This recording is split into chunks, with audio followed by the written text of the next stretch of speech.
You know, this fourth indictment of Donald Trump really hit me differently than the other ones. The other ones made me mad, sure. They were unfair, sure. They even rose to the level of being completely unjust, sure. Banana Republic. But this one hit home in a different way because this one is not about Trump the way that the other indictments are about Trump. So Trump has been indicted 4 different times now. This particular indictment from Fulton County, Georgia, from the prosecutor Fannie Willis, there's 41 total counts. Not just Trump, there's 19 total defendants. Trump is charged with 13 counts. This one hit differently because the other ones, the one in Manhattan, the one about the classified documents, the other one about the classified documents seem very personal towards Trump. It seems like individuals who have a visceral hatred of Donald Trump are trying to see Donald Trump personally be put in jail.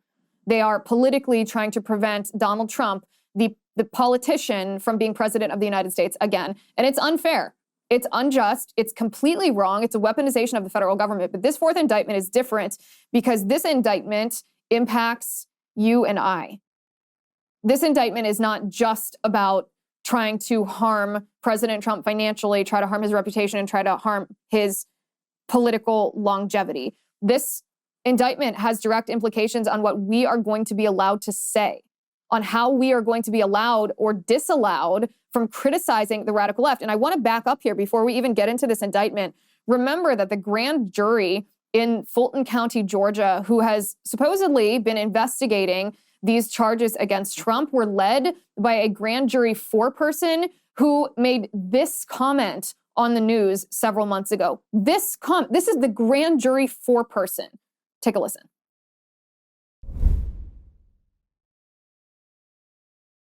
Personally want to hear from the former president. I wanted to hear from the former president, but honestly, I kind of wanted to subpoena the former president because I got to swear everybody in.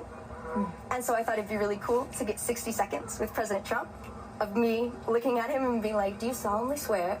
And me getting to swear him in. I kind of just thought that would be an awesome moment. Oh, you just thought that would be an awesome moment to weaponize the government so that you can wield power over President Trump. Like, what the F? What is going on here?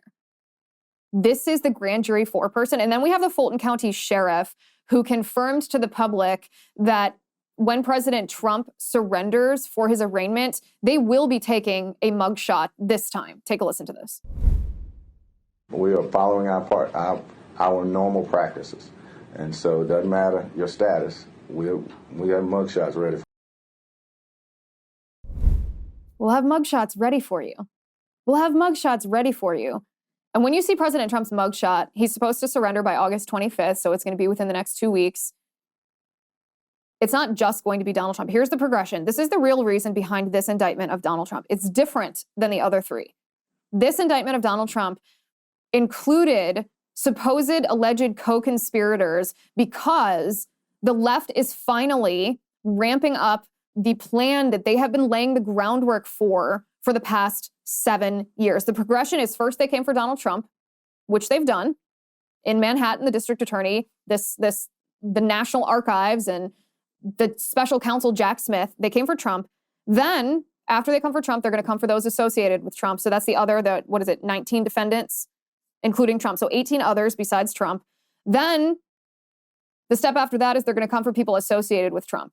So it's not just going to be these alleged co-conspirators. It's going to be people in the news, commentators, other politicians who texted Trump encouraging him in his narrative that the election was stolen from him.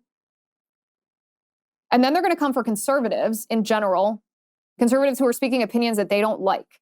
Because the goal all along has been, the ultimate goal of all of these indictments, which is coming to fruition in this fourth indictment of Donald Trump, has been the criminalization of free speech. We have seen this trajectory. You and I have been tracking this trajectory on this show for years now. How the Department of Justice, the FBI, the Department of Homeland Security have redefined the word speech.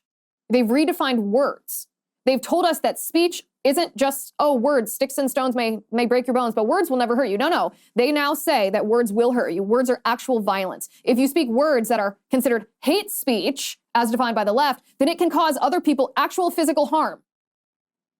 And the reason this seems ridiculous, it seems absurd, the reason they're doing this is because if they can define our speech as actual violence, then they feel perfectly justified trying to shut it down. They feel perfectly justified punishing us for it.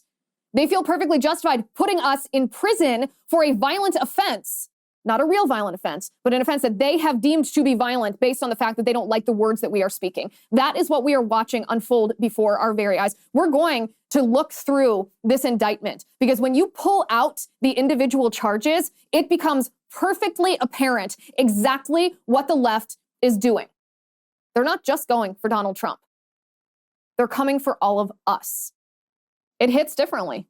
This indictment hits differently. And the visceral reaction that I had when they handed down this indictment and I started reading it was very different than the other ones. The other ones were wrong, and I had passionate responses to them because it's unfair for the federal government or the Democrats in charge of the federal government to target their political opponent, which is Donald Trump. But it wasn't quite associated with us yet. It certainly could happen to us if we were in the position Trump was in, but it wasn't. The plan of the left had not fully come to fruition. It hadn't become evident that our speech was going to be on the chopping block next. So, by the way, the state of Georgia, this is a point that is very important to be made. The governor of Georgia has no power to pardon someone who's been convicted in the state of Georgia. This is different than a lot of states. Most governors have the power to pardon convicted felons, but the governor of Georgia does not. The president of the United States also cannot pardon people who've been convicted of state crimes. The president can only pardon people who've been convicted of federal crimes. So if President Trump is convicted in Georgia, then it doesn't matter if there's a Republican governor, that it doesn't matter. And it doesn't matter if there's a Republican president. Neither of them have the power to pardon. In fact, you can only submit for a pardon in the state of Georgia after you've been incarcerated for 5 years, and then you submit that to the parole board. It's no coincidence that this is all happening in Georgia. In the state of Georgia, state trials can be televised. So you can see why the left has put all their time and effort, their focus into Georgia, because Georgia is the exact state where they believe they can be shielded from any sort of accountability for their wrongdoing in targeting President Trump. But these are the charges that have been levied against President Trump and his associates. If we could bring up element number 3 here, apparently it is now illegal in the United States of America to advocate for signature verification on absentee ballots. This is what the indictment reads. On or about the 27th day of December 2020, Mark Meadows sent a text message to the office of the Georgia Secretary of State investigator, Francis Watson, that stated in part, quote, "Is there a way to speed up Fulton County's signature verification in order to have results before January 6th if the Trump campaign assists financially?" The indictment reads, "This was an overt act in furtherance of the conspiracy." Hi guys, it's Liz Wheeler. Don't forget to watch my show, The Liz Wheeler Show, every night at 7 p.m. on the First TV. You can download the free First TV app, or you can visit thefirsttv.com/Liz and start watching today.